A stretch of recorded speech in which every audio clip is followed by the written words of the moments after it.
chauffeur ni basa ni yo sama baki civil sans ça même malo le bala yo ça là biso to le gars musala abo ta kuna komba na tamu ko le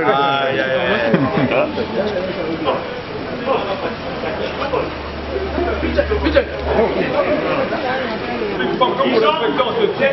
ont été merci beaucoup. J'ai compris, monsieur l'architecte.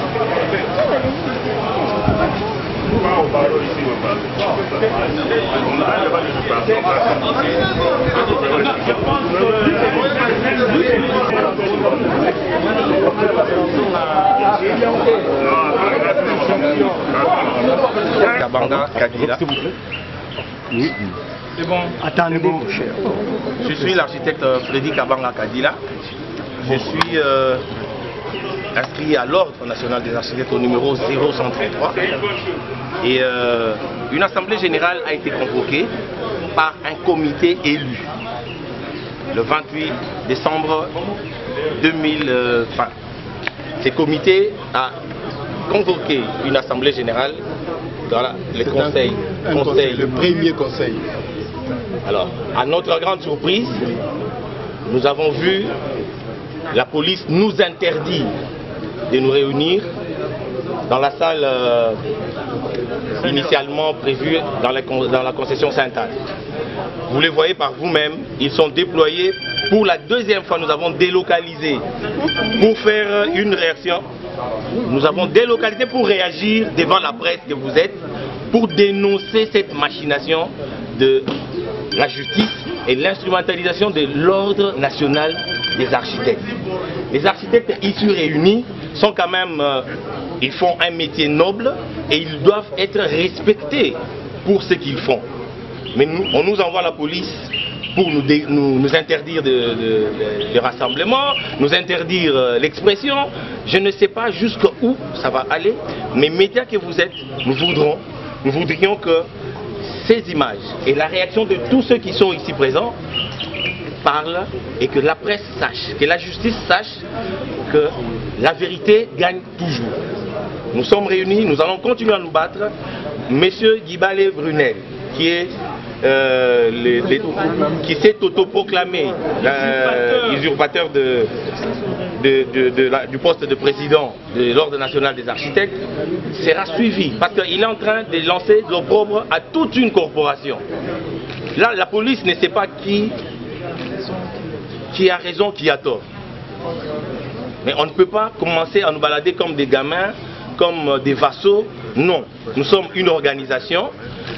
Les colonels ont donné l'ordre, les généraux ont donné l'ordre, nous avons obéi, nous avons parlé avec celui qui a été envoyé pour la mission, il nous a expliqué, nous lui avons expliqué, mais nous dénonçons, parce qu'il ne gagnera pas jusqu'au bout. Plus fort que lui est mort, Mobutu est mort, Brunel ne gagnera pas, et il n'est pas notre président. Prenez la réaction de tous les architectes, il n'est pas notre président, il ne sera pas notre président. Et il sera radié. Nous allons suivre des actions en justice. Et il n'est même pas plus d'architecte que tous. Je pense que vous avez compris la réaction. Je suis sûr que la vérité va triompher. Sianti Mandefi, architecte, Senoa 0676. Mokolo Molelo, Ezaki Mokolo Oyo, Seneri tout ça, l'Assemblée générale, il y a premier conseil élu. Malheureusement, Ndekonabi Somboko, Brunel qui bat les Kananga. Oyo Azasu sous président ya Onate. Oyo architecte ba désavoué qui. Oyo Aza répété démissionnaire avant les élections parce que ordre na ba loi na biso et senginde bongo. Lelo akepa la police pour être biso tout ça l'assemblée na biso té. Et pourtant Conseil d'État a outé ko bimisa mokano été makambo etali nungu ya ba architecte et sengele za la régler na kati assemblée générale. Bango moko ba régler parce que bango bazali incompétent. Mais ye na mayele ya niamu lelo yo asengi te ba architecte baza la humilier tala ba architecte belé abaye ba mikolo ba papa tala humiliation oyo à faire subir ba architecte en complicité avec la police. Police ayebi conseil d'État a été ko pesa déjà ndingisa na il y a 3 jours a notifié que biso architecte et c'est que nous réglé makamuna biso à l'interne. Comment le général Kassongo oyo azali moto ya mobe akoki kotinda la police a ko interdire biso tout ça là assemblée générale te na yango to beleli le président de la République oyo azali garant des institutions parce que on a ezali institution à côté makambo oyo poete désordre ici là na ordre national des architectes oyo azali bras séculier na ye po asunga gouvernement na makambo etali développement na ba infrastructure oyo ezali makambo ya soni bazali kofingisa république bena moto moko oyo alingi kotosa mibeko te. Voilà déclaration ya biso oyo tokoki kopesa na mokolo.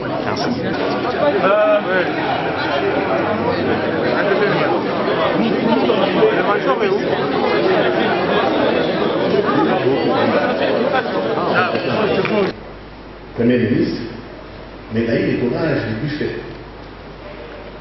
Au parti du Sekeni, pour qu'il accepte de prendre le pouvoir. Alors Kabila a pensé. Et Étienne Tshisekedi a répondu, moi je ne veux pas prendre le pouvoir par la force. Ce qui m'intéresse, c'est la démocratie.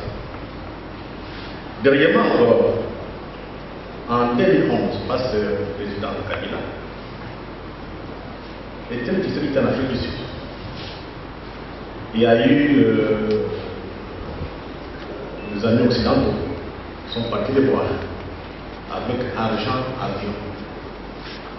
Ils lui ont demandé de se mettre ensemble avec les oppositions, en commençant par Kengo, Kamere et les autres. Celui qui m'a donné l'information, il était dedans. Et maintenant, quand il a vu Kengo, il a dit, mais moi j'ai passé toute ma vie à combattre ce système. Je ne peux pas accepter de mettre devant et qu'il ne dépende pas du leadership de l'opposition. Parce qu'il y a des choses. Donc c'est ce que je pose la question, qu'est-ce qui l'a poussé à avoir des attitudes, tel comportement. Donc j'ai essayé un peu de voir d'abord, de lire ses discours, ses interviews, ses déclarations. Ensuite de comprendre la famille, là où il a vécu. Il faut comprendre comment est-ce qu'il a été socialisé politiquement. Après la famille, il y a l'école. L'école primaire, secondaire, aussi l'université. Et enfin, l'environnement dans lequel Étienne a vécu, en dehors de l'école et la famille. D'abord, sur le plan familial, Étienne a eu une éducation rigoureuse. Sa famille était catholique fervente. Vous imaginez du temps colonial. C'était le modèle. Il faisait l'école catholique. Donc il a eu le sens du travail, la discipline et l'honnêteté. Donc, vous savez, en Afrique, nous qui avons grandi au village, on dit toujours, l'honneur ne s'achète pas. Donc il faut les mériter. Et Étienne, dans la famille, là il a fait des études primaire, répondait dans un rapport catholique. Et là, vous savez, pendant la colonisation, c'était beaucoup une formation des travailleurs, une formation des gens qui devaient être le modèle des Blancs, donc il y avait beaucoup plus d'amoral et le respect des institutions. Mais ce qui a beaucoup formé Étienne sont ses études de droit. Vous savez, quand quelqu'un a fait le droit, il est difficile, très difficile, de négocier. Donc c'est une culture de texte qu'il a. Lui, c'est quand vous avez des textes, il est d'accord avec vous. Parler comme ça n'est pas mal. Donc pour moi, c'est lié à cette formation. Mais il ne faut pas oublier qu'Étienne était un grand lecteur. Quand le fréquentait Nessir, son bureau, il avait des livres. Et j'ai l'impression qu'il aimait beaucoup les calanques. Et ça a beaucoup plus forgé aussi sa pensée. Donc, quand j'ai pris le discours d'Étienne, les écrits, les déclarations, il y a des mots clés qui viennent. État de droit, démocratie, corruption, lutte contre la corruption et la non-violence. Et là, Étienne est conscient. C'est grâce à la non-violence qu'il peut jamais prendre les armes. Et là, vous retrouvez dans tous ces discours. Les mots réfèrent toujours. Et il y a quelque part, on voit un peu son caractère. Je prends une question qui a été posée par Elima, le 19 septembre 1990. Question Elima, Monsieur Tshisekedi, votre langage nous semble trop sec envers le pouvoir que vous qualifiez de dictatorial. Réponse. J'ai mon tempérament. Je suis Tshisekedi avec ce que cela implique comme qualité et comme défaut. Si vous trouvez que c'est sec, je suis sec. Vous n'allez pas m'échanger aujourd'hui. L'homme est resté le même jusqu'à la fin de sa vie. Ce qui est intéressant, c'est le discours qu'il a fait dans Souverain. Là, vous sentez l'homme qui s'exprime, donc tout ce qu'il a connu pendant sa lutte politique. Qu'est-ce que Étienne dit? Donc c'était le programme de la conférence nationale souveraine. Étienne dit ceci, c'est un discours programme. Tout au long de notre combat, nous n'avons jamais douté un seul instant de la victoire finale.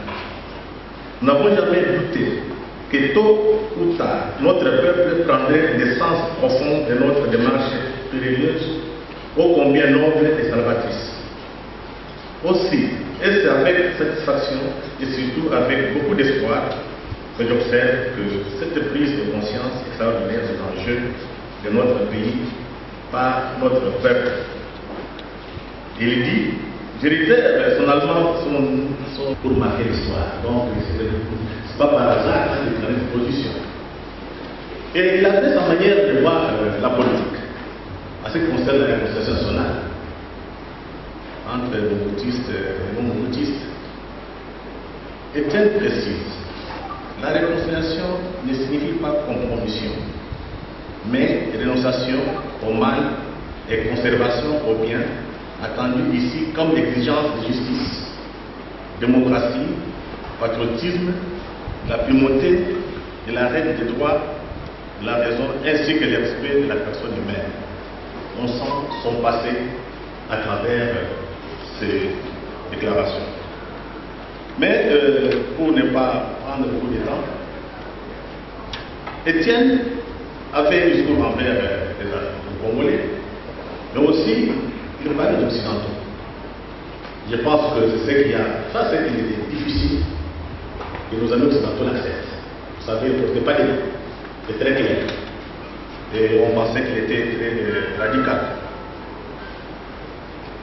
Je pense qu'il a fait un discours au cercle des rapides le mois de septembre 2005, le 9. Il parle de l'Occident. Il dit ceci. Je leur pose la question suivante. Qui nous a appris la notion de l'état de droit? Et la deuxième question, cette notion d'état de droit doit-elle rester exclusive au monde occidental? Tandis que les pauvres pays du tiers-monde que nous sommes, nous devons contenter de leurs conseils de pitié. Et il ajoute, le Congo, c'est un grand pays. Une fois que la démocratie sera organisée et appliquée, il sera capable de résoudre seul ses problèmes, à l'instar de tous ceux qui s'appellent les grands de ce monde. Donc, Étienne était toujours un homme qui tenait à l'unité du Congo, à l'unité du Congolais, et être indépendant et autonome. Mais parmi les documents que j'ai lus, il y a un document beaucoup intéressant. Ça dépasse, je dirais, un peu la dimension de l'IDS. Donc c'était un message adressé au peuple congolais, aux combattants et combattants du DPS, à l'occasion du 44e anniversaire de l'indépendance du Congo, dans lequel Étienne Tshisekedi fait des bilans de 44 ans d'échecs et d'humiliation. Il y a un passage dans son discours, le titre c'est « Notre mémoire collective est en danger ». Ça déborde même l'idée de ça concerne maintenant nous tous, qui organisons des conférences pour savoir comment on l'est. Nous tous sommes passés par l'école des Blancs, pourquoi on a étudié. Nous tous avons la chance d'avoir des moyens intellectuels et matériels de s'interroger sur notre propre existence.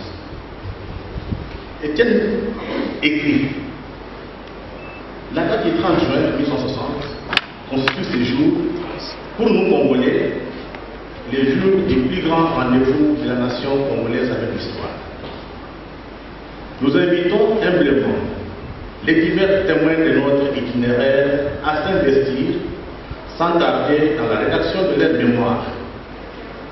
Tout aussi humblement, nous incitons nos chercheurs, nos griots, nos conteurs et nos musiciens à nous restituer notre mémoire collective. Pour le faire, ils doivent, nous savons bien, ne compter qu'avec leur sens patriotique, les facilités opérationnelles leur étant difficilement accessibles. Nous en appelons modestement à ceux qui détiennent des documents rares, des archives privées, des pièces historiques, des symboles collectifs, à les garder précieusement. Ce patrimoine sera réversé dans nos musées les jours où nous aurons réussi à refonder notre État. Nous en appelons enfin à nos compatriotes, conservateurs et gardiens de musées, de garder intact les lambeaux restants de notre patrimoine pire. Étienne demande également aux individus et institutions de puissance